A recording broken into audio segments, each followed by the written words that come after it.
ভারতীয় জনতা পার্টির তরফ থেকে ত্রিপুরা প্রদেশ এই কার্যালয়ে আজকে আপনারা আমাদের ডাকে সাড়া দিয়ে উপস্থিত হওয়ার জন্য যথারীতি আমরা সাংবাদিক বৈঠকটা চালু করতে পারিনি, কারণ ক্যাবিনেট বৈঠক ছিল, তাই সেরে আসতে খানিকটা আমাদের সময় লেগেছে। তাই আপনাদের কাছ থেকে আমরা ক্ষমা প্রার্থী, আপনারা নিশ্চয়ই সেটা ক্ষমার চোখে দেখবেন।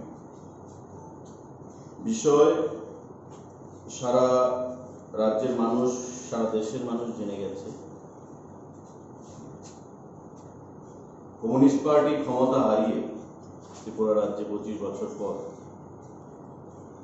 বিভিন্নভাবে কি করে আবার পুনরায় পেছনের দরজা দিয়ে ক্ষমতা দখল করা যায়, শান্তির ত্রিপুরাকে অশান্ত বানিয়ে কি করে আবার 23-এর নির্বাচনে সরকার গঠন করা যায়,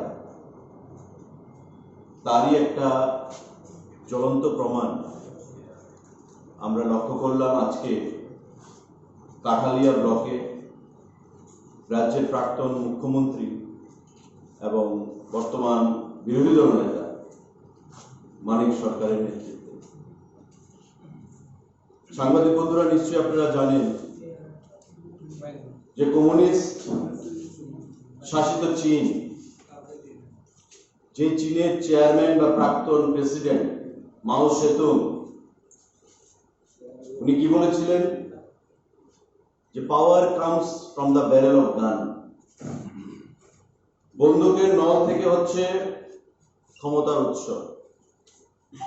অর্থাৎ বন্দুক ছাড়া, রক্ত ছাড়া, সন্ত্রাস ছাড়া কমিউনিস্ট পার্টি যে গণতন্ত্রে বিশ্বাসী নয়, সেই জিনিসটাই আজকে প্রত্যক্ষ করলো সুনামুড়াবাসী, আমাদের রাজ্যবাসী।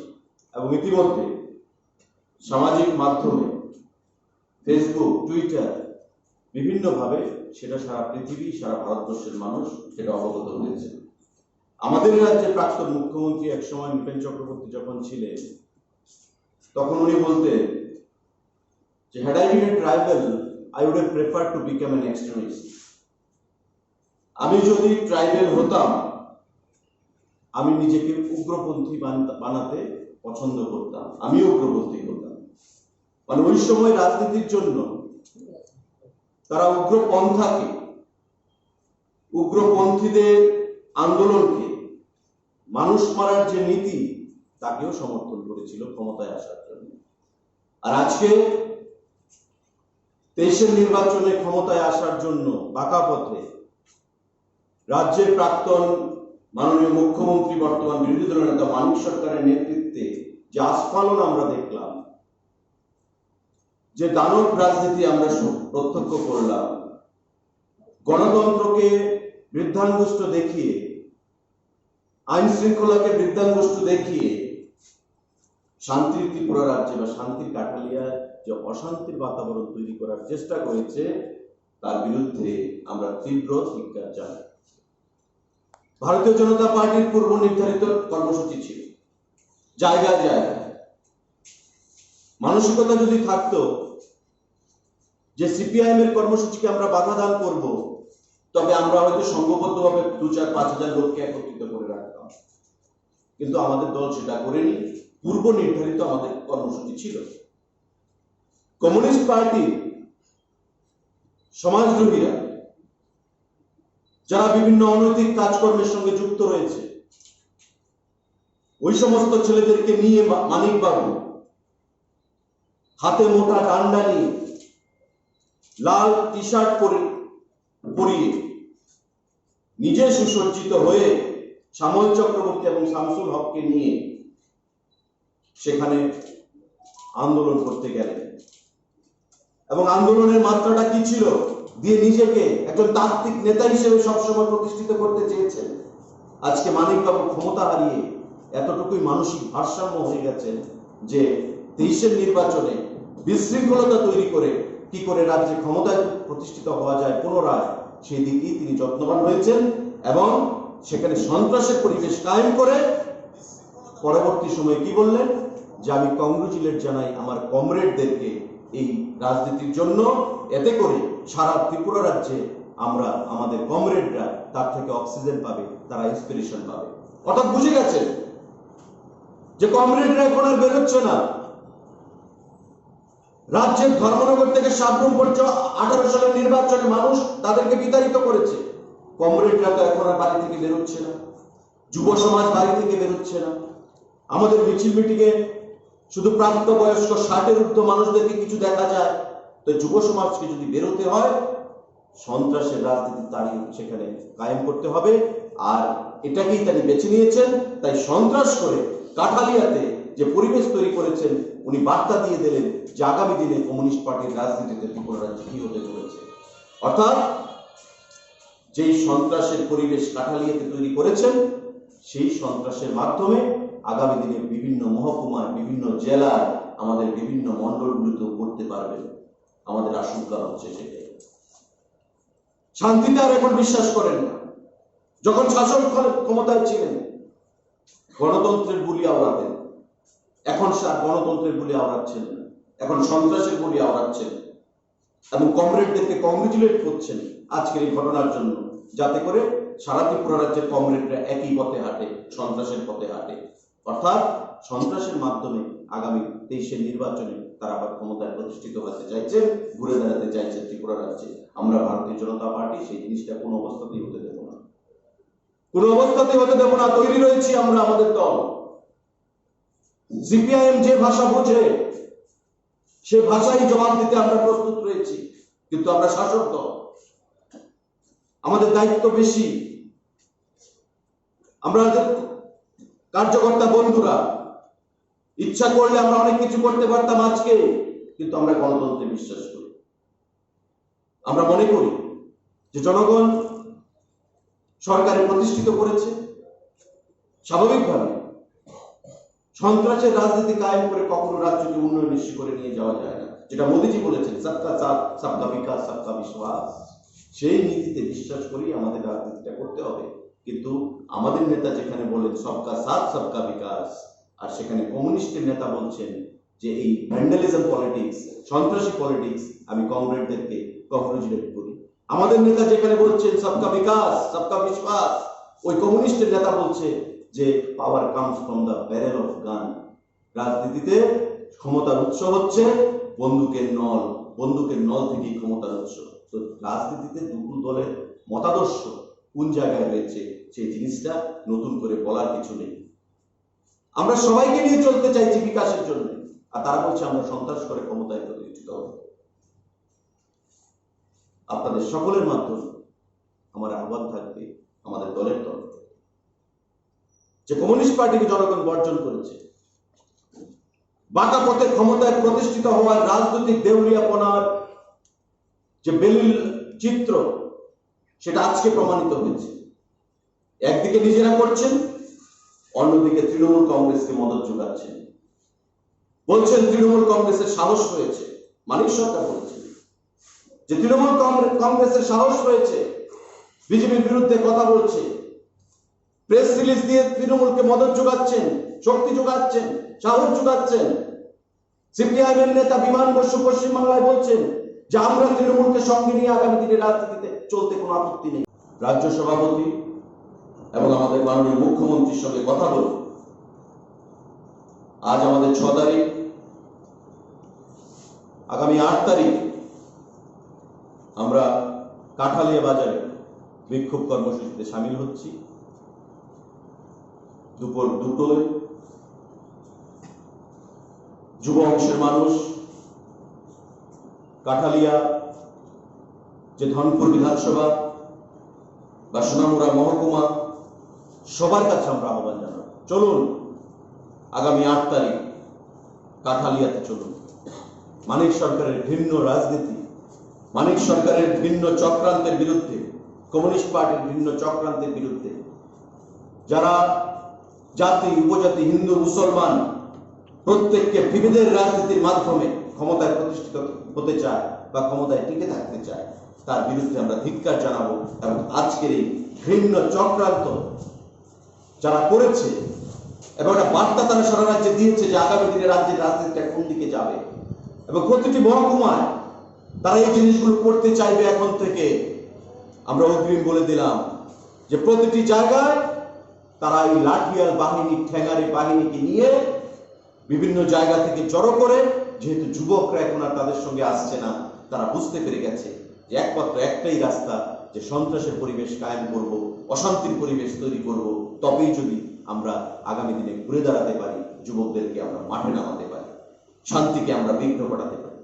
যে শান্তির পরিবেশ রাজ্যে, তাতে আমরা বিঘ্ন ঘটিয়ে দেব, এটা অশান্তির বাতাবরণ, লন্ডভন্ড পরিস্থিতি তৈরি করে দেব। সঙ্গে থাকবে কে? তৃণমূল কংগ্রেস। আপনাদের প্রত্যেকের সহযোগিতা চাই। আগামী 8 তারিখ আমাদের এই কর্মসূচিকে সাফল্যমণ্ডিত করতে আপনারা এগিয়ে আসবেন এবং সিপিআইএম এর যে ষড়যন্ত্র, ভিন্ন রাজনীতি, তার বিরুদ্ধে তীব্র ধিক্কার জানিয়ে জনমত তৈরিতে এ রাজ্যে আপনারা এগিয়ে আসবেন। উনার বাড়ির উপর ইট পাটকেল ছোড়া হয়েছে, অশ্রাব্য ভাষায় গালিগালাজ করা হয়েছে, দেখে নেওয়ার হুমকি দেওয়া হয়েছে এবং সেখানে আগামী দিনে মানিক সরকার যখন তাদের ক্যাডারদেরকে বাহবা দিলেন, কি বললেন? যে এই ঘটনা থেকে তাদের যারা ক্যাডাররা সারা রাজ্যে সেখানে ইন্সপিরেশন পাবে। এই দেখুন বয়স্ক লোক,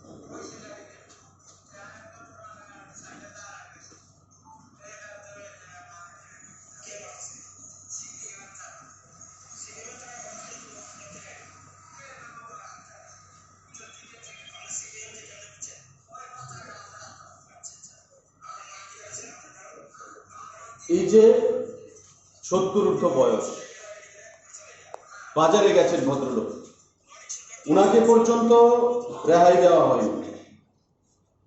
দোকানপাট ভেঙে চুরমার করে দেওয়া হয়েছে, বাইক গাড়ি ভেঙে চুরমার করে দেওয়া হয়েছে।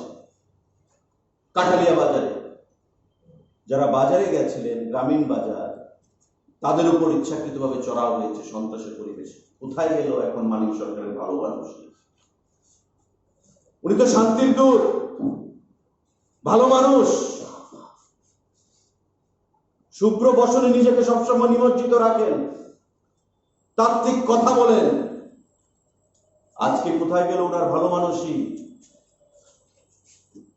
মুখ্যমন্ত্রী হওয়ার জন্য এতই স্বপ্নে বুঁদ হয়ে গেছেন যে এখন সন্ত্রাসের পরিবেশ ছাড়া কিছুই নজরে চোখে ওনার আসছে না। বন্ধুরা, ইঞ্চিতে ইঞ্চিতে জবাব দেওয়া হবে গণতান্ত্রিক পদ্ধতিতে, সাংগঠনিক পদ্ধতিতে। বন্ধুরা, আমরা সন্ত্রাসে বিশ্বাসী নই, কিন্তু কোন অবস্থাতে আবারও বলছি, সিপিএম যে ভাষা বুঝে সেই ভাষায় আমরা প্রস্তুত রয়েছি কথা বলার। তারা যদি মনে করে থাকে যে ভারতীয় জনতা পার্টির কার্যকর্তারা যারা রয়েছেন তারা দুর্বল বা সরকারে রয়েছে বলে আমাদের অনেক দায়িত্ব বেশি, সেটা স্বীকার করে আমরা কোনো কিছু করতে জানি না, তবে তারা ভাবলে সেটা ভুল হবে। আমরা গণতন্ত্রে বিশ্বাস করি, আমরা সবাইকে সঙ্গে নিয়ে চলতে বিশ্বাস করি, কিন্তু কোন অবস্থাতেই সন্ত্রাসের পরিবেশকে আমরা ত্রিপুরা রাজ্যে কায়েম হতে দেব না। বন্ধুরা, আজকে এই সাংবাদিক বৈঠকের পর মাননীয় মুখ্যমন্ত্রীর নির্দেশে এবং পার্টির আমাদের রাজ্য সভাপতির নির্দেশে ক্যাবিনেটের 2 জন মন্ত্রী ঘটনাস্থলে আমরা পরিদর্শনে যাব, তাদের সাথে কথা বলব এবং আগামী 2 দিনের মধ্যে ওই এলাকায় গণতান্ত্রিক পদ্ধতিতে আমরা বিক্ষোভ কর্মসূচিতে সামিল হব। এই ঘটনার তীব্র নিন্দা জানিয়ে ভারতীয় জনতা পার্টির প্রত্যেকটি কার্যকর্তাকে এই সাংবাদিক সম্মেলনের মাধ্যমে আহ্বান জানাবো যে চলুন কাঠালিয়ায় উপস্থিত হয়ে আগামী 2 দিন বাদে আমরা গণতান্ত্রিক ভাবে ধিক্কার মাননীয় প্রাক্তন মুখ্যমন্ত্রী তথা বর্তমান বিরোধী দলনেতা মানিক সরকারকে জানাই, ধিক্কার জানাই কমিউনিস্ট পার্টিকে, যারা ত্রিপুরায় 25 বছর ত্রিপুরাটাকে নিঃশেষিত করেছে, প্রতিটা অংশের মানুষকে, আবার তারা পুনরায় বাঁকা পথে ক্ষমতায় প্রতিষ্ঠিত হতে চাইছে, তারা যেন কোনো অবস্থাতে এই কমিউনিস্ট পার্টির যে ষড়যন্ত্র, সেই ষড়যন্ত্রের মধ্যে তারা যেন না আসে। কোন রাজ্য সভাপতি এবং আমাদের মাননীয় মুখ্যমন্ত্রীর সঙ্গে কথা বলে আজ আমাদের 6 তারিখ, আগামী 8 তারিখ আমরা কাঠালিয়া বাজারে বিক্ষোভ কর্মসূচিতে সামিল হচ্ছি। দুপুর 2টায় যুব অংশের মানুষ কাঠালিয়া যে ধনপুর বিধানসভা বা সোনামুড়া মহকুমা, সবার কাছে আমরা আহ্বান জানাবো, চলুন আগামী 8 তারিখ কাঠালিয়াতে চলুন। মানিক সরকারের ভিন্ন রাজনীতি, মানিক সরকারের ভিন্ন চক্রান্তের বিরুদ্ধে, কমিউনিস্ট পার্টির ভিন্ন চক্রান্তের বিরুদ্ধে, যারা জাতি, উপজাতি, হিন্দু, মুসলমান প্রত্যেককে বিভেদের রাজনীতির মাধ্যমে ক্ষমতায় প্রতিষ্ঠিত হতে চায় বা ক্ষমতায় টিকে থাকতে চায়, তার বিরুদ্ধে আমরা ধিক্কার জানাবো। এবং আজকের এই ভিন্ন চক্রান্ত যারা করেছে, এবং একটা বার্তা তারা সারা রাজ্যে দিয়েছে যে আগামী দিনে রাজ্যের রাজনীতিটা কোন দিকে যাবে, এবং প্রতিটি মহকুমায় তারা এই জিনিসগুলো করতে চাইবে। এখন থেকে আমরা অগ্রিম বলে দিলাম যে প্রতিটি জায়গায় তারা এই লাঠিয়াল বাহিনী, ঠ্যাঙারি বাহিনীকে নিয়ে বিভিন্ন জায়গা থেকে জড়ো করে, যেহেতু যুবকরা এখন আর তাদের সঙ্গে আসছে না, তারা বুঝতে পেরে গেছে যে একমাত্র একটাই রাস্তা, যে সন্ত্রাসের পরিবেশ কায়েম করব, অশান্তির পরিবেশ তৈরি করব, তবেই যদি আমরা আগামী দিনে ঘুরে দাঁড়াতে পারি, যুবকদেরকে আমরা মাঠে নামাতে পারি, শান্তিকে আমরা বিঘ্ন ঘটাতে পারি। যে শান্তির পরিবেশ রাজ্যে, তাতে আমরা বিঘ্ন ঘটিয়ে দেব, এটা অশান্তির বাতাবরণ, লন্ডভন্ড পরিস্থিতি তৈরি করে দেব। সঙ্গে থাকবে কে? তৃণমূল কংগ্রেস। আপনাদের প্রত্যেকের সহযোগিতা চাই। আগামী 8 তারিখ আমাদের এই কর্মসূচিকে সাফল্যমণ্ডিত করতে আপনারা এগিয়ে আসবেন এবং সিপিআইএম এর যে ষড়যন্ত্র, ভিন্ন রাজনীতি, তার বিরুদ্ধে তীব্র ধিক্কার জানিয়ে জনমত তৈরিতে এ রাজ্যে আপনারা এগিয়ে আসবেন।